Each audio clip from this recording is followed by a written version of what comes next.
വചനയാത്ര പുറപ്പാട് 18-ാം അധ്യായം. മോശയും ജത്രോയും.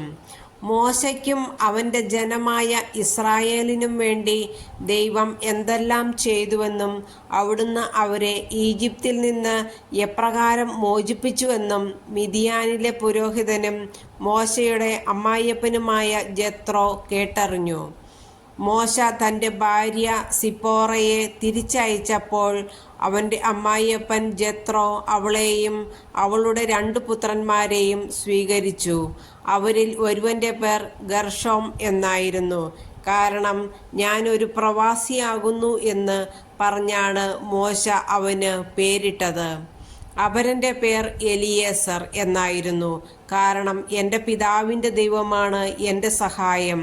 അവിടുന്ന് ഫറവോയുടെ വാളിൽ നിന്ന് എന്നെ രക്ഷിച്ചു എന്ന് അവൻ പറഞ്ഞു. മരുഭൂമിയിൽ ദൈവത്തിൻ്റെ മലയുടെ സമീപം കൂടാരമടിച്ചിരുന്ന മോശയുടെ അടുക്കലേക്ക് അവൻ്റെ ഭാര്യയെയും പുത്രന്മാരെയും കൂട്ടിക്കൊണ്ട് അമ്മായിയപ്പൻ ജത്രോ വന്നു. ഒരുവൻ വന്ന് മോശയെ അറിയിച്ചു, നിന്റെ അമ്മായിയപ്പൻ ജത്രോ നിന്റെ ഭാര്യയോടും അവളുടെ 2 പുത്രന്മാരോടും കൂടെ വന്നിരിക്കുന്നു. മോശ ഉടനെ തൻ്റെ അമ്മായിയപ്പനെ സ്വീകരിക്കാൻ പുറത്തേക്ക് വന്നു. അവൻ ജത്രോയെ നമസ്കരിക്കുകയും ചുംബിക്കുകയും ചെയ്തു. കുശലപ്രശ്നത്തിനു ശേഷം അവർ കൂടാരത്തിനുള്ളിലേക്ക് പോയി.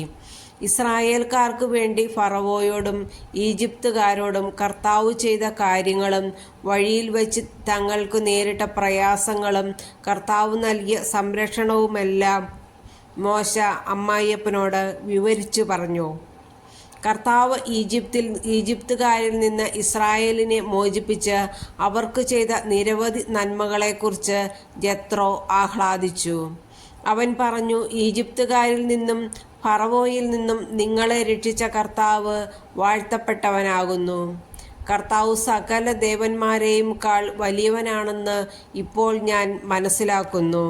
എന്തെന്നാൽ ഈജിപ്തുകാർ അവരോട് അഹങ്കാരപൂർവം പെരുമാറിയപ്പോൾ അവരുടെ പിടിയിൽ നിന്ന് അവിടുന്ന് തൻ്റെ ജനത്തെ മോചിപ്പിച്ചു. മോശയുടെ അമ്മായിയപ്പനായ ജത്രോ ദൈവത്തിന് ദഹനബലിയും മറ്റു ബലികളും അർപ്പിച്ചു. ജത്രോയോടൊന്നിച്ച് ദൈവസന്നിധിയിൽ ഭക്ഷണം കഴിക്കുന്നതിനായി അഹറോനും ഇസ്രായേലിലെ ശ്രേഷ്ഠന്മാരും വന്നു. ന്യായാധിപന്മാർ.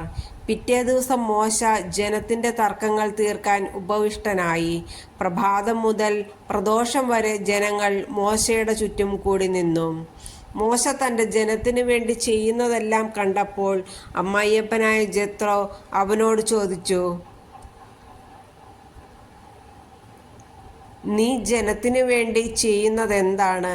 രാവിലെ മുതൽ വൈകുന്നേരം വരെ ജനമെല്ലാം നിന്റെ ചുറ്റും കൂടി നിൽക്കാൻ ഇടയാകത്തക്ക വിധം നീ ഇവിടെ ഒറ്റയ്ക്കിരിക്കുന്നതെന്തുകൊണ്ട്? മോശ പറഞ്ഞു, ദൈവഹിതം അറിയാനായി ജനം എന്നെ സമീപിക്കുന്നു. എന്തെങ്കിലും തർക്കമുണ്ടാകുമ്പോൾ അവർ എൻ്റെ അടുക്കൽ വരുന്നു. ഞാൻ അവരുടെ കലഹങ്ങൾ തീർക്കുന്നു. ദൈവത്തിൻ്റെ ചട്ടങ്ങളും നിയമങ്ങളും അവരെ പഠിപ്പിക്കുകയും ചെയ്യുന്നു. അപ്പോൾ അവൻ പറഞ്ഞു, നീ ചെയ്യുന്നത് ശരിയല്ല. നീയും നിന്റെ കൂടെയുള്ള ജനങ്ങളും ക്ഷീണിച്ചു വിവശരാകും. ഇത് ഭാരമേറിയ ജോലിയാണ്.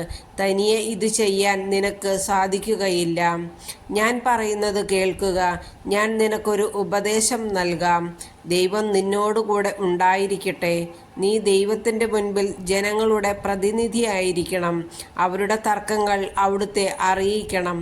അവരെ ചട്ടങ്ങളും നിയമങ്ങളും പഠിപ്പിക്കണം. അവർ ചരിക്കേണ്ട മാർഗവും അനുഷ്ഠിക്കേണ്ട കർത്തവ്യങ്ങളും അവർക്ക് നിർദ്ദേശിച്ചു കൊടുക്കണം. കഴിവും ദൈവഭയമുള്ളവരും സത്യസന്ധരും കൈക്കൂലി വെറുക്കുന്നവരുമായ ആളുകളെ ജനത്തിൽ നിന്ന് തിരഞ്ഞെടുത്ത് അവരെ 1000-ഉം 100-ഉം 50-ഉം 10-ഉം വീതമുള്ള ഗണങ്ങളുടെ അധിപന്മാരായി നിയമിക്കുക. അവർ എല്ലായ്പ്പോഴും ജനങ്ങളുടെ തർക്കങ്ങൾ തീർപ്പ് കൽപ്പിക്കട്ടെ. വലിയ കാര്യങ്ങൾ നിന്നെ ഏൽപ്പിക്കുകയും ചെറിയവ അവർ തന്നെ തീരുമാനിക്കുകയും ചെയ്യട്ടെ. അങ്ങനെ അവർ നിന്നെ സഹായിക്കുമ്പോൾ നിന്റെ ജോലി എളുപ്പമാകും. ഇത് ദൈവകൽപ്പനയാണെന്ന് ഗ്രഹിച്ച് ഇപ്രകാരം പ്രവർത്തിച്ചാൽ ജോലി നിർവിഘ്നം തുടരാൻ നിനക്ക് സാധിക്കും. ജനങ്ങൾ സംതൃപ്തരായി തങ്ങളുടെ വസതികളിലേക്ക് മടങ്ങുകയും ചെയ്യും. മോശ അമ്മായിയപ്പൻ്റെ ഉപദേശം കേട്ട് അതനുസരിച്ച് പ്രവർത്തിച്ചു.